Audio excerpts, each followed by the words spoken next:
Hey, it's Rob. I'm back. We're going to do another Proving Grounds practice walkthrough. This time we're doing a machine called Wheels. It's a Linux box.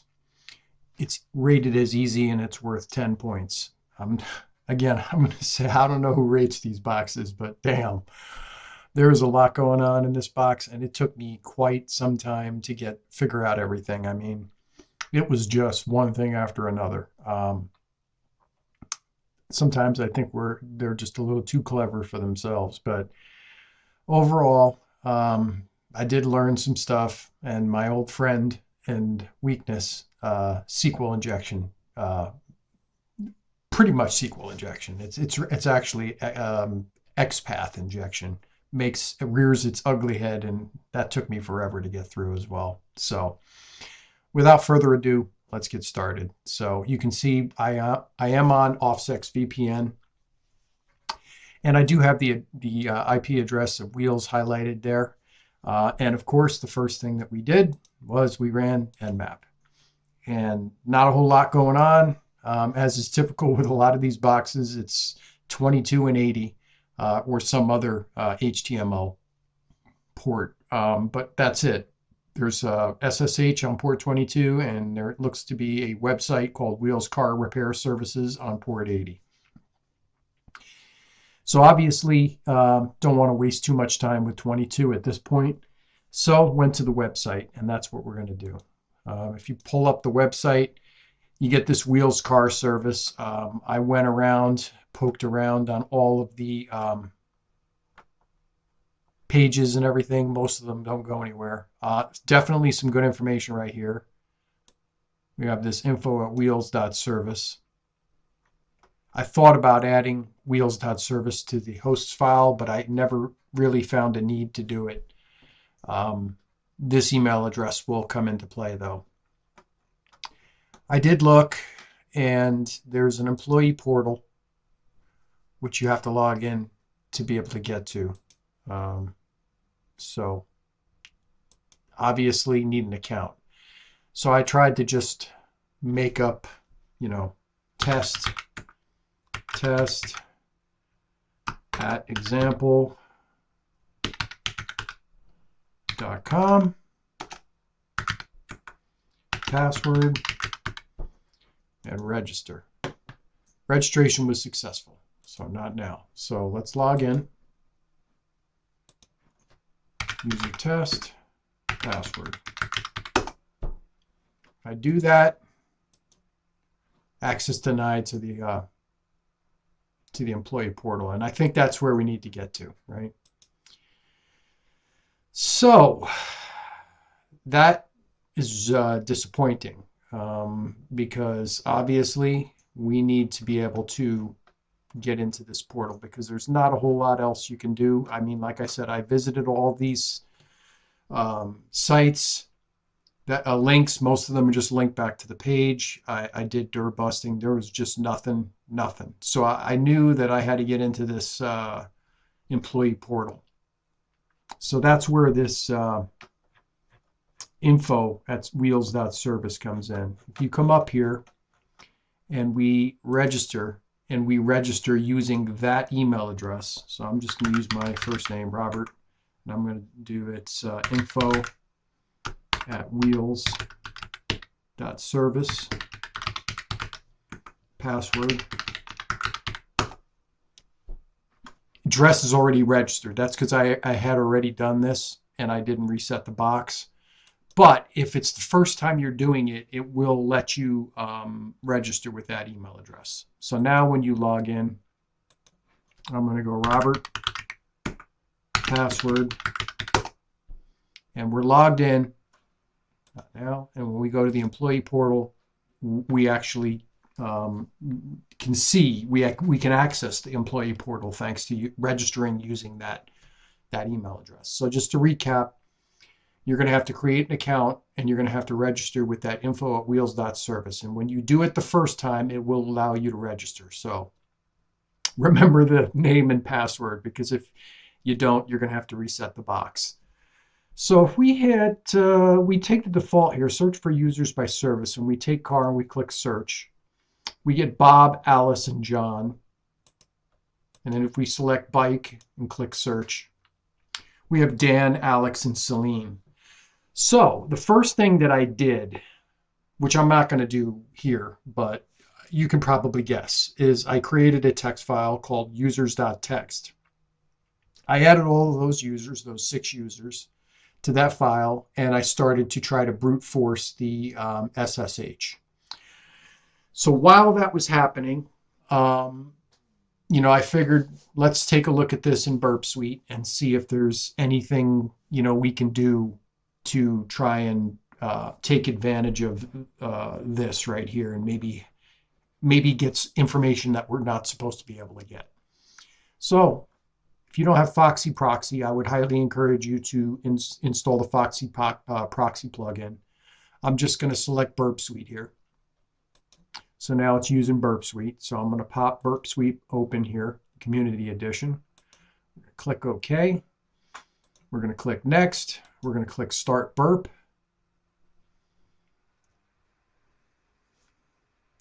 Burp is running. I'm going to go to the proxy. Intercept is off. We're not looking at intercept traffic here. Okay. We do just want to see what's going on to start. So what I'm going to do is I'm going to take car and I'm going to click search.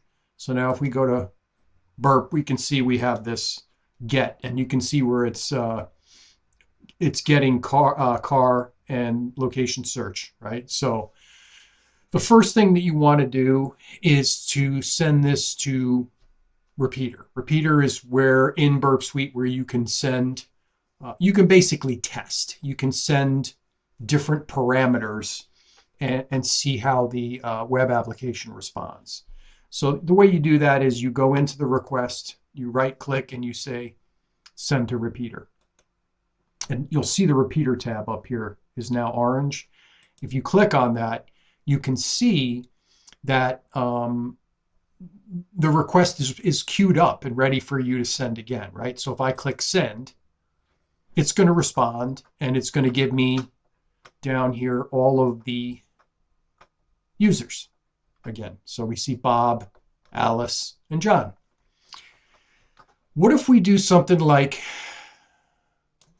forget about car and bike. Let's try something like scooter and see what happens. So we click send. And if we scroll down to where it would normally post the users, we see XML error, no scooter entity found. So if you do a search on XML error and no whatever entity found, it's going to come up with information about an XPath injection. So just for everybody's education here, I have OWASP's website up here. And what exactly is XPath injection? So similar to SQL injection, XPath injection attacks occur when a website uses user-supplied information to construct an XPath query for XML data. XML data is basically data, it's tagged data, right? It uses the same kind of tagging that basically HTML uses, only you can basically create any kind of tags you want. There aren't structured tags like there would be with something like HTML. So by sending intentionally malformed information into the website, an attacker can find out how the XML data is structured or even access the data that they may not normally have access to. They may be even able to elevate their privileges on a website if the XML data is being used for authentication, such as an XML-based user file. So if you do a search on XPath injections, there are a ton of payloads that you can put in there. And because I don't want this video to be ridiculously long, because I've noticed the longer videos don't do as well as the shorter videos, I found this is a pretty popular hacking website that gives you all kinds of information on all kinds of exploits. There's a section here on XPath injection. And I scrolled down. And where was the section? There's a section here that has a bunch of queries that I tried. Okay, string extraction. So I tried a bunch of these single quotes and everything. The first thing I'm going to tell you is you can't use these payloads as they are, right?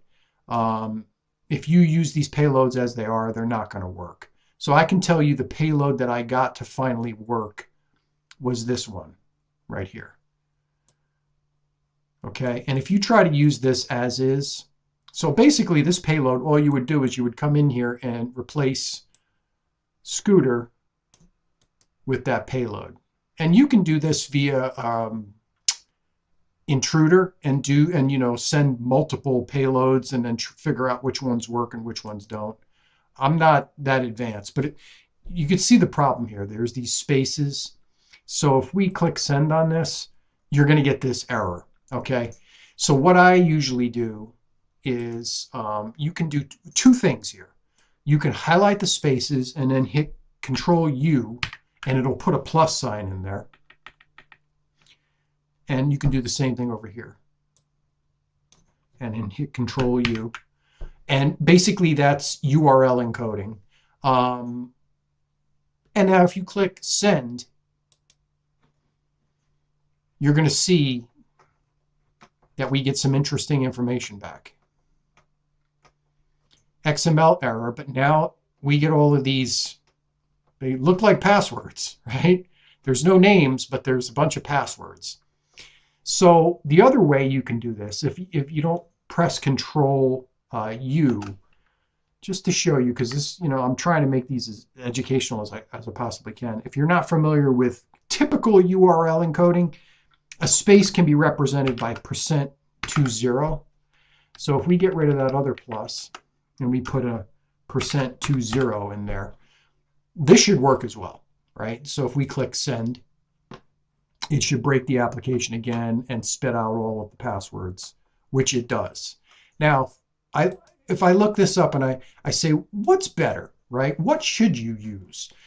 There's a lot of opinions on that, but typically you can use either the plus or the %20, but the vast majority of the people that I looked at on the web, on the interwebs, their advice was to stick with the %20.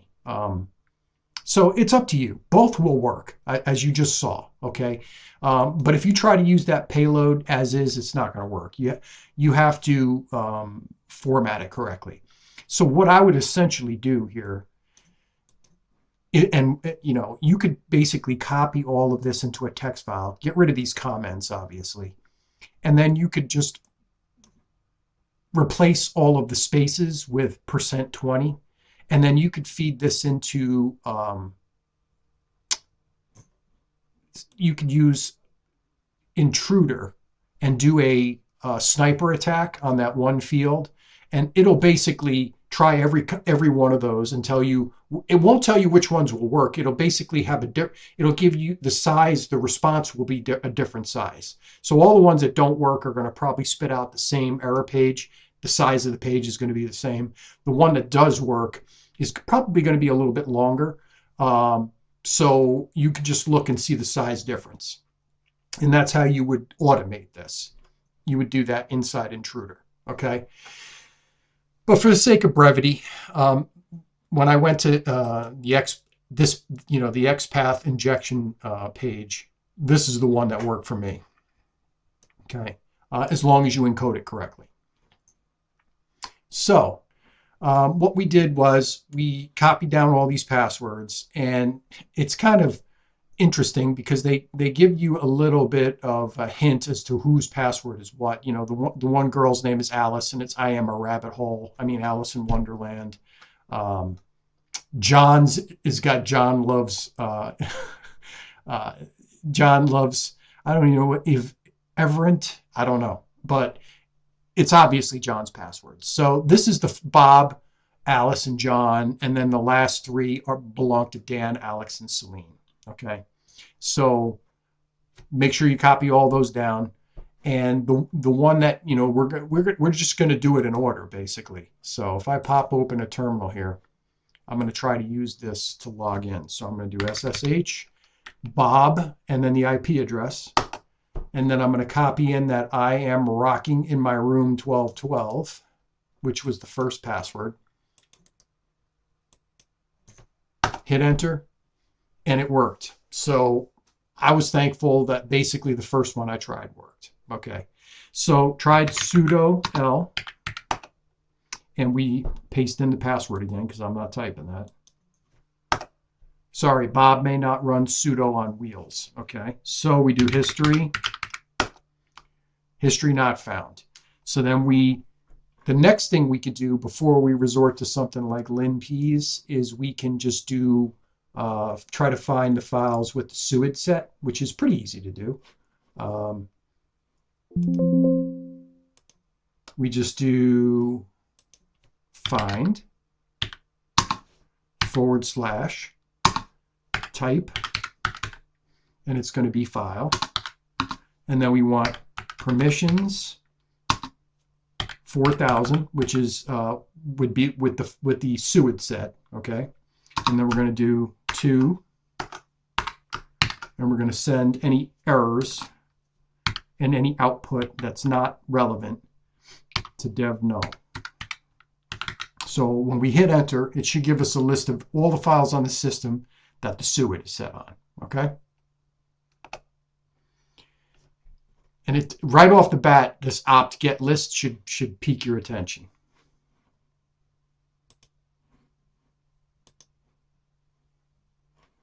All right, so we did that. And by the way, if you hit ls, there's a local flag here. We can just cat that real quick. Local. God, I can't type today. I really apologize. There's your local flag. Okay. So let's go to the opt folder. ls, and we see this get list. So let's run it. I don't know if it's in the path. It should be in the path, so we should be able to just type get list. No, it is not. So let's do get.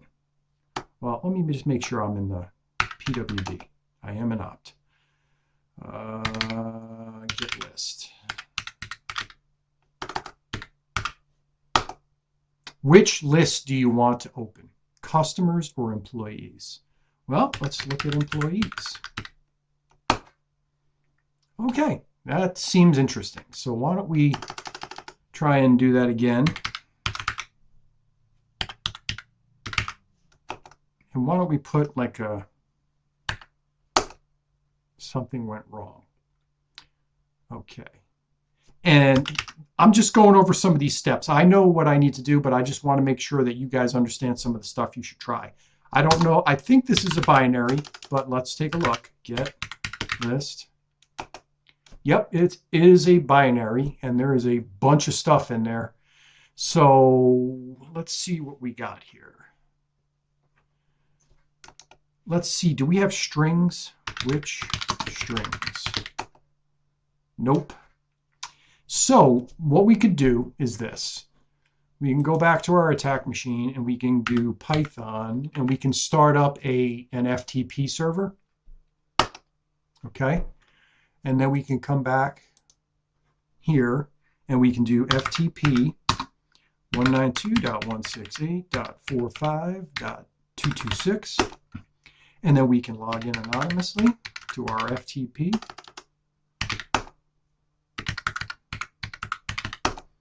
And we can put get list. Okay, quit. So now if we go back, we can kill this FTP server because we don't need it. We do an ls. We have get list on our computer. So let's do strings get list. Okay, there's a lot going on here. So let's start from the top. Okay, I see customer employee prompt, so that's going to be important. So first thing, set UID. Okay, which list do you want to open? Customers, employees, customer. Here's what we're looking for right here. It's basically catting two files that are located in the root details folder. And if something goes wrong, here's where it pops out that message. I'm not sure what the rest of this does, but this tells us a lot. This tells us that we could potentially print out the root flag if we wanted to. Somehow we would just have to figure out how to do it. Okay, so let's go back to the program. Let's do get list.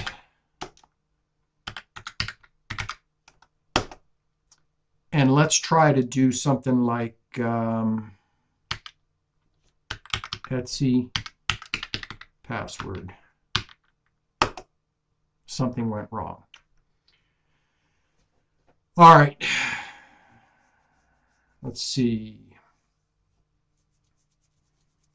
I think what we should try is let's try, and maybe it's doing some kind of checking to see if customer or list or employee is actually in the text. So what we could do is we could try to do the same thing. Let's do get list. And let's see what happens if we do Etsy pass WD, and then we just put a comment that says employees. Now that's interesting. It didn't really give us an error or anything. It just asked us what list we want to open again. Let's try.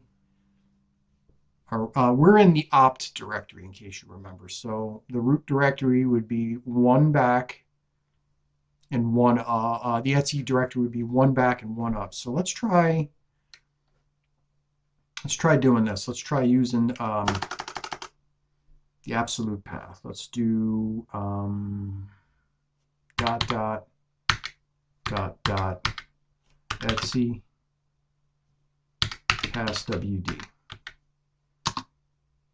employees, and it works. So I don't really think we're going to get much out of the Etsy password file, but I will say this: you could cheat, kind of technically cheat, and do something like this. Let's do get list, and let's do dot root proof .txt employees. And you could print out the root flag that way, but we should probably at least try to get root. So the next logical thing to do, if we can do the password file, is to try to do the shadow file and see if there's a hash that we can crack. So we do get list, and then we do Etsy shadow employees. Okay, and we see there's a hash here for the root. Obviously, we know Bob's password, and obviously there's no other users here, so Bob is it. So we're going to copy this hash. We're going to go back to our machine, and we're going to do nano hash.txt. I'm going to paste the hash in. Control O, Control X. Now, just another little bit of education here for everybody is there is a website that's really cool called Hashcat. It's Hashcat's website, and they have these example hashes here. And if you ever don't know what mode to use, you could also do like Hashcat -H for help, and then grep for whatever. But the website makes it easy too. You just hit Control F, and we're going to search for $6 $. And you can see it's SHA-512 1800. So the mode we need to use to crack that SHA-512 hash is 1800. Okay, so just to make sure we have our hash file there, we're going to do hashcat, and the mode is 1800. We're going to crack hash.txt, and then we're going to do the user list rocku. Now this should be very quick because I've cracked this once before. Even I think I only had to wait less than 5 minutes for it to crack. So I'm going to hit enter. It's already cracked. So the way to see it once you crack a password is to just add the --tac show. And you can see the password for root is High School Musical. So if we come back to our Where are we at here? There we go. If we come back here, nope, where am I at? Come back here to our actual exploited machine. We can do sudo, we can do, let's see, switch user root. And then we can just type in root's password, which is hi, I don't know if I typed that correctly, try again, hi, school, musical.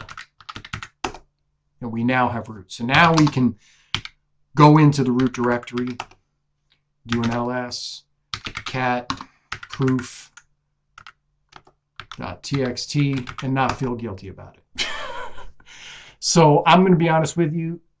We got through this really quickly. This took me forever. It took me days. Okay. So don't be discouraged if you have no idea. Like it took me forever just to figure out that I had to create an account with that info@wheels.service. I was banging my head against the wall trying to get to this employee portal, and it just wasn't happening. And it was because I needed to use that email address. There was nothing else going on. Then my next challenge was, oh boy, here we go with Burp Suite and, not necessarily SQL injection, but XPath injection, and trying to figure out a payload that would work there. That took me a day, okay? And then after that, it was, trying to figure out how to take advantage of this program. I'm like, you got to be kidding me. This is ridiculous. The hardest part was figuring out that I had to actually include employees and customer in the command. If you don't do that, none of it works. So don't be discouraged if you have trouble with these machines. I have trouble with every single one of them. There's been very few where I've logged in and it was like, bam, I knew exactly what to do, and or I just got lucky. I don't know. These machines are difficult, and even the easy machines are difficult. So the one thing I would just say to people is please don't get discouraged. Anyway, hopefully this video helps you. If you have any questions, issues, problems, criticisms, whatever, let me know. I will leave all the links that I showed you in the comments below. And I want to thank you guys very much, and I will see you all in the next video.